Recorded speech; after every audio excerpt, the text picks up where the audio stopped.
So we're gonna get started lying lengthwise on the roller.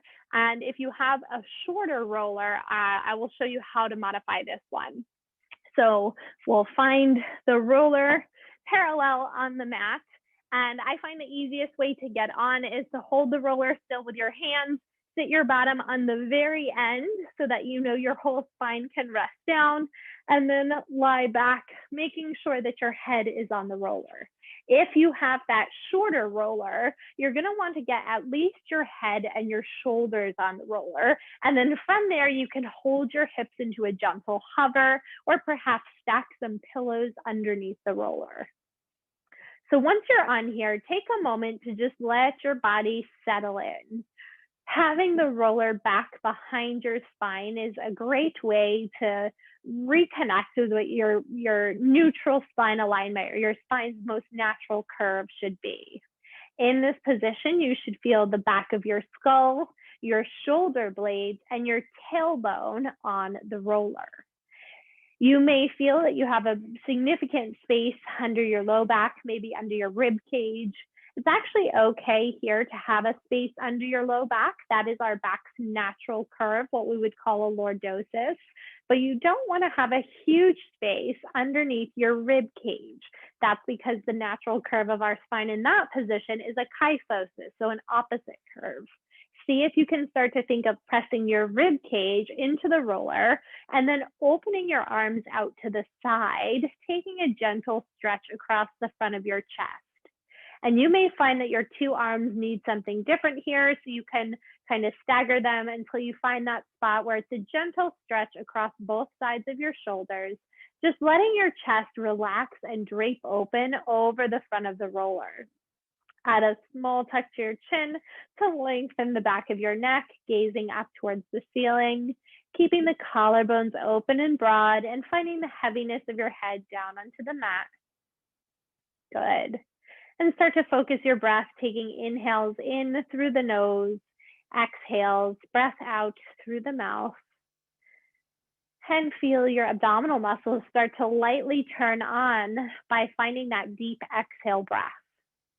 We'll take just one more breath here before we add in some movement. So the movement here will be challenging to stay balanced on the roller. So we're going to walk our feet a little closer towards one another in a hip distance alignment and lift the arms up to the ceiling. So this here right away might feel quite wobbly. You might say, wow, all my weight is on my right side, or vice versa.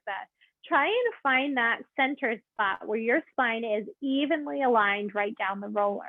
Once you have that position, use your shoulder blades to gently hug the roller behind you. Press down into your feet for a little bit of added support. Now, without moving your spine, drop your left arm out to the side and then pull it back through the center, and then drop your right arm out to the side. Now you're lowering your arm only as far as you can go without moving your spine.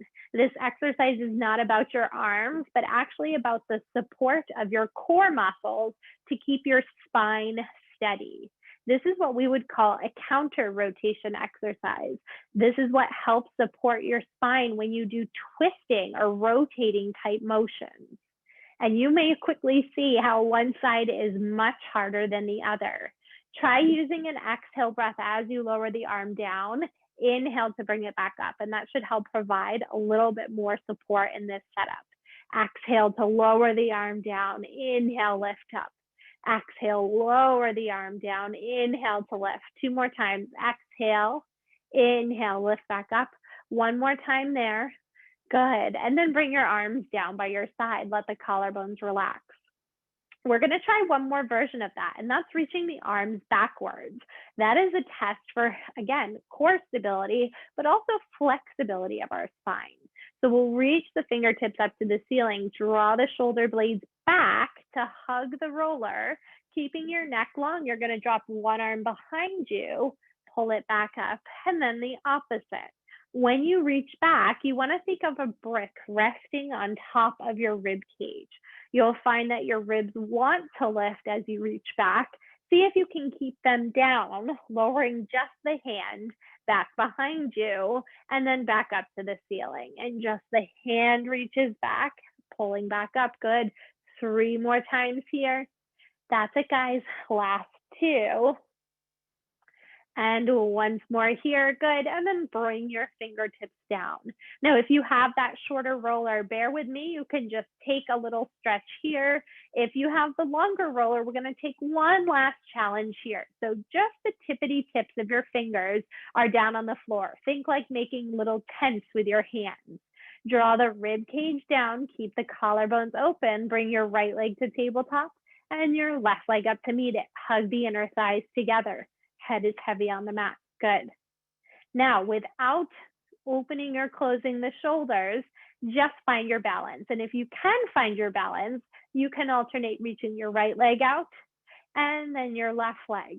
Modification is to reach the legs up a little bit higher with a challenge to reach the legs down a little bit lower. And this one becomes tricky. Press lightly through the fingertips. Exhale as the leg reaches. Inhale in. Exhale, reach out. Inhale in. Last 2. And last time here. Good. And then you can place your feet down, roll to the side, and press yourself on up. Whew, and there's no graceful way to get off that roller. We're going to take this now into some rolling for the upper back. So turn your roller perpendicular to the length of your mat, and we'll lie on the roller with the shoulder blades just above the roller itself. So the easiest way to keep the roller from rolling out from underneath you is to push your hands into the roller, lean back so that the roller is just below your shoulder blades, and then actively push your spine into the roller. That's what's holding it still. Bend your knees and bring your hands behind your head. From this position, we're going to start to roll by lifting the hips and rolling down to the top of your, I guess up to the top of your neck, down just below your shoulder blades. So we're just starting here with this gentle roll back and forth, and we are intentionally staying on the shoulders here and the upper back. We are not rolling any lower than the shoulder blades because we want to protect our lower back in this position. While this class is focused on the lower back, by mobilizing this upper part of our spine, our thoracic spine, we're actually taking stress away from the lower back. Good. Now, as you roll back and forth, you might find that there's a couple spots that are tighter than others. So as you're creating this rolling, you may choose to pause on one of those spots, place your bottom down, and let your spine drape backwards over the roller. Coming back up, you can continue to go through that rolling back and forth, maybe finding a different spot where you place your bottom down and gently drape backwards. When you drape back, if you feel it in your low back, it's because your lower back is too arched.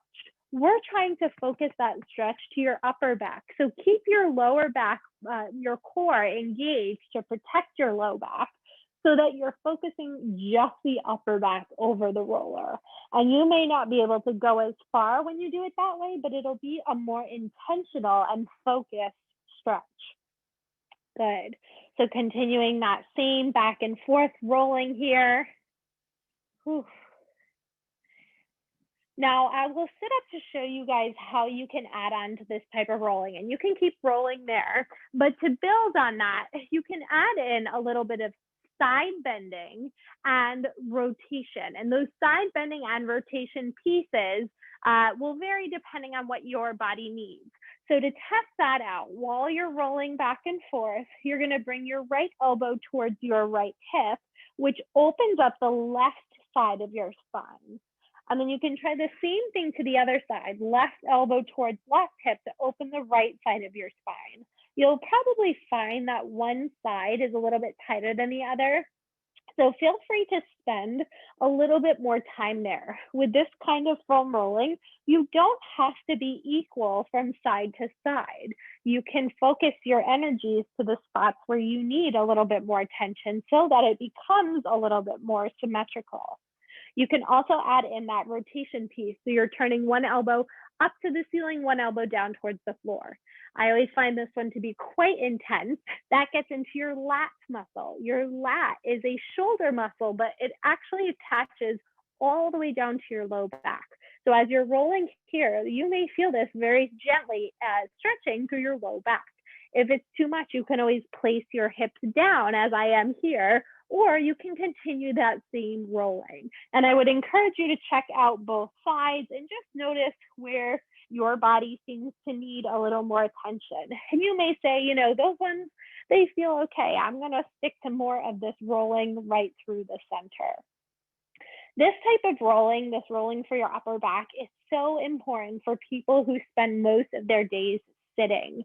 So this is the opposite spinal position of the way our spine naturally falls when we sit.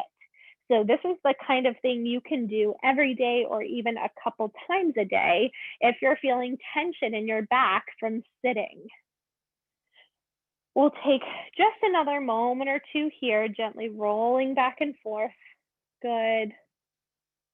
And then we're going to add in a little bit of strength work next. Good. And then you can just gently sit on up from here. So we just did a lot of that mobility work that was for our upper back, our thoracic spine, into extension, which is leaning backwards. We're going to reinforce that extension with some strengthening coming from our abdominals. So we'll set up exactly like we just were, holding the roller with the roller behind your shoulder blades. Hands come behind your head and we pause here. Now you should be able to start to feel your abdominals work by just thinking of pressing the rib cage into the roller. So think of almost lifting your heart up, pushing your rib cage back. So once you can feel your abdominals work in that position, you're going to keep them on, draping over the roller and gently curling to lift up. Now, if you drape back so far that your ribs lift, when you come back up, there's a good chance the roller will pop out from underneath you.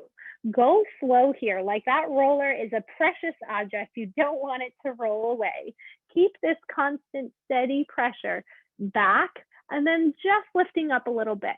This is a crunching motion, but we're actually not crunching forward. We're just crunching up to that neutral position. So our spine's natural alignment. So we're going into that extension and exhale to lift up. Good. We'll take 4 more. Inhale, drape back.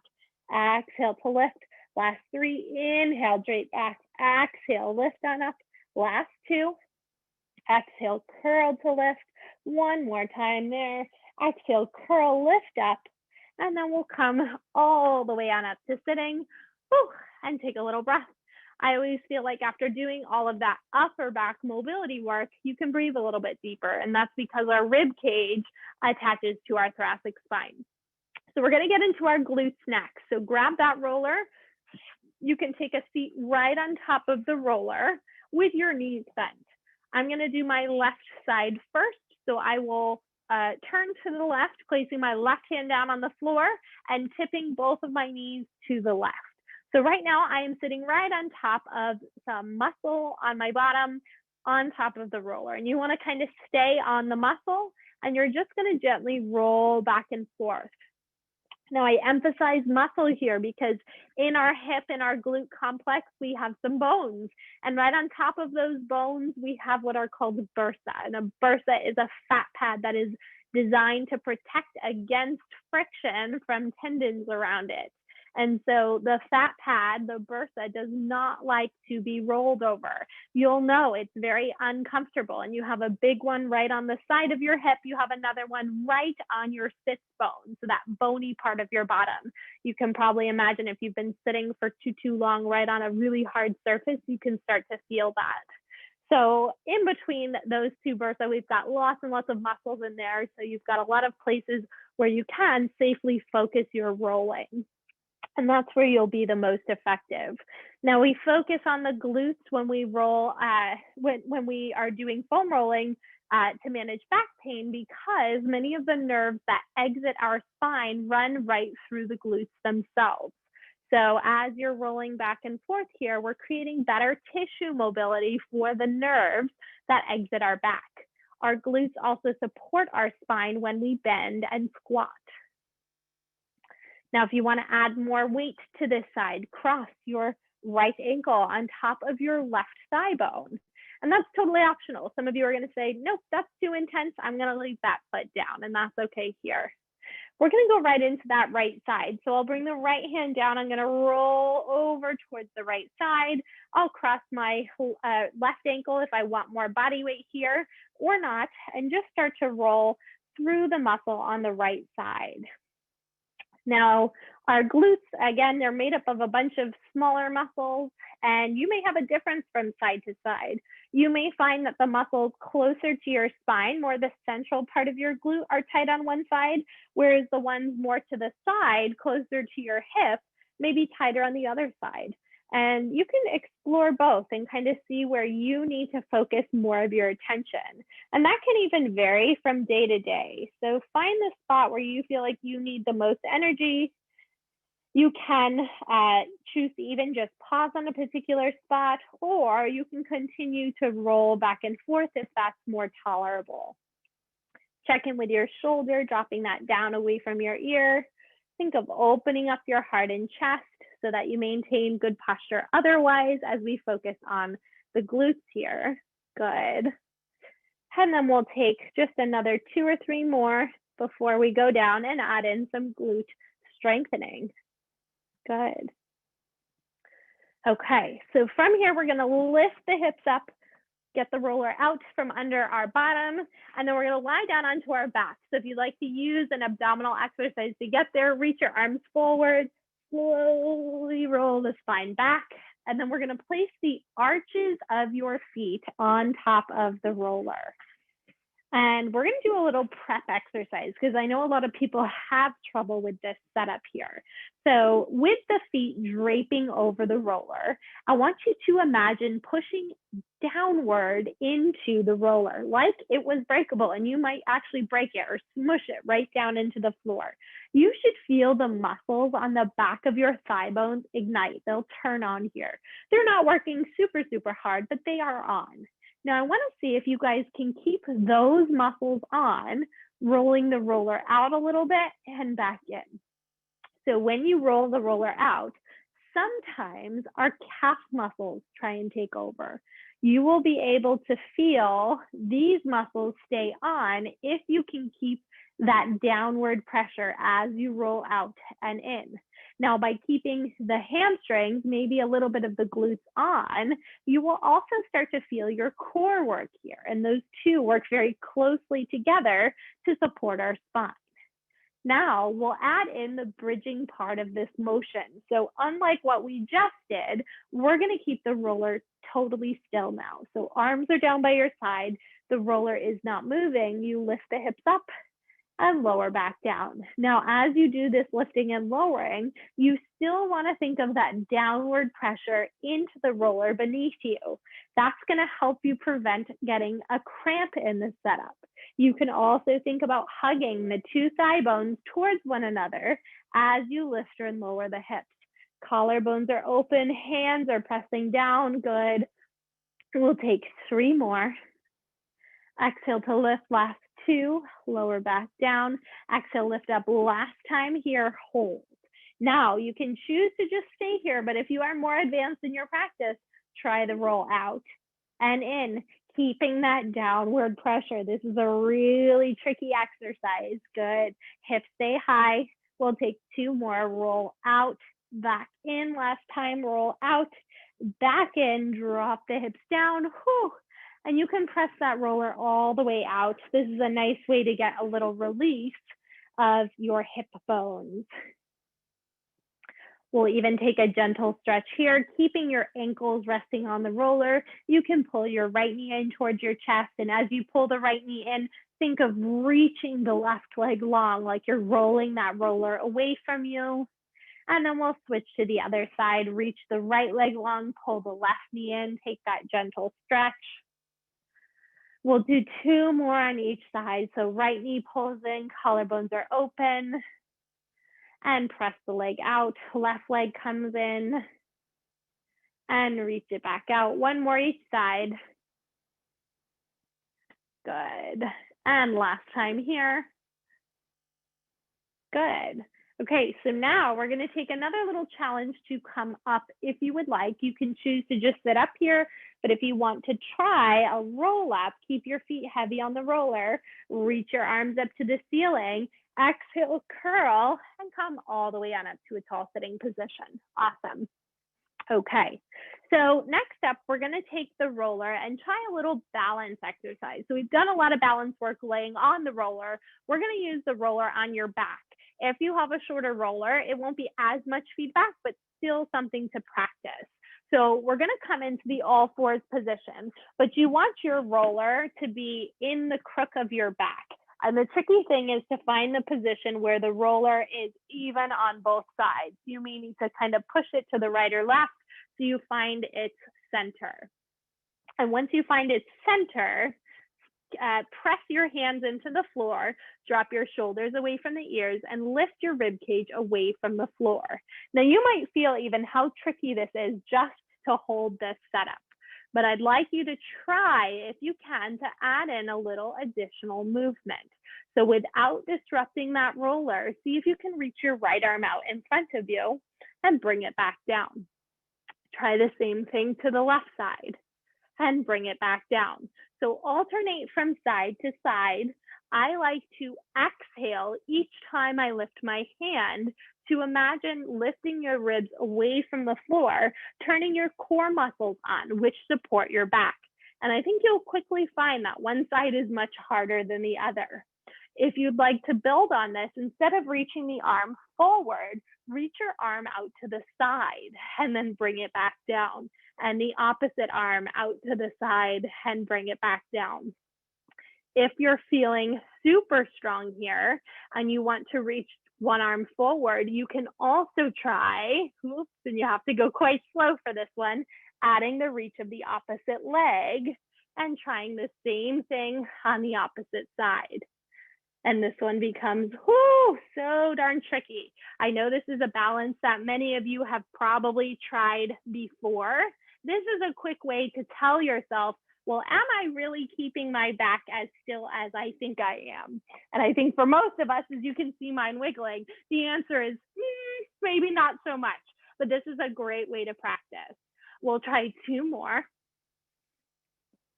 That's it here, guys, last time. Good. And then you can take that roller off your back, whew, and then place it out in front of you. We'll use this to take a little child's pose stretch. So you can sit back on your heels like so, place your hands on the roller and press the roller forward and then work on coming back up. Now, if your hips do not allow your back to stretch like this, you can keep your hips high like a puppy might stretch their paws in the morning, and just practice pressing the roller out, letting your head drop between your shoulders and pulling back up. So pressing, reaching back out, pull up and lift. Glide the shoulders away from the ears and pull back on up. Good. If you're down low, reaching long, curling up. We'll take two more times here. And last one, we'll hold it out low, taking a big deep breath in through the nose and a deep breath out through the mouth. One more time here, another big inhale in through the nose. And a strong exhale, breath releasing out through the mouth. And you can gently come on up. All right, so the next stretch we're gonna take is rolling out the front of our thigh bones. The quad muscle on the front of our thigh is probably one of the most overused muscles in our body. So it also tends to be a little bit sensitive to rolling. So we'll go into this slowly and build as you feel comfortable. We're gonna take our thigh bones right on top of the roller by coming into a modified forearm plank. So drop your forearms down onto the floor, put the weight of your thighs on the roller, and then tuck your toes under so that they are resting down on the mat. So I have support from my forearms, from the roller, and from my toes. Now in this position right away, this might be enough. You might stay here and leave the pressure of your thigh bones on the roller. But if you would like to kind of explore the length of the muscle, walk your elbows forward and walk your toes back. So just kind of explore the muscle down by the knee and then all the way up to the hip joint. So it's a pretty long muscle group here. As we're working on this, remember that we do want to protect our back here. So if your back is really saggy towards the floor, lift your ribs away from the floor, push your elbows into the mat for some upper body support.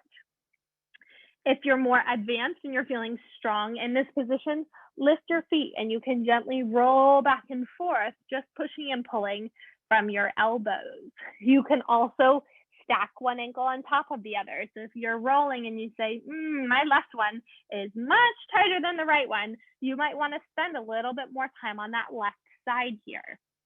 You can also roll ever so slightly to the outside or inside part of the quad muscle. And this is a broad muscle. It goes all the way across the front of our thigh bone. So you can roll in and out and sort of explore whether or not you're more tight on the inside versus the outside part of the leg.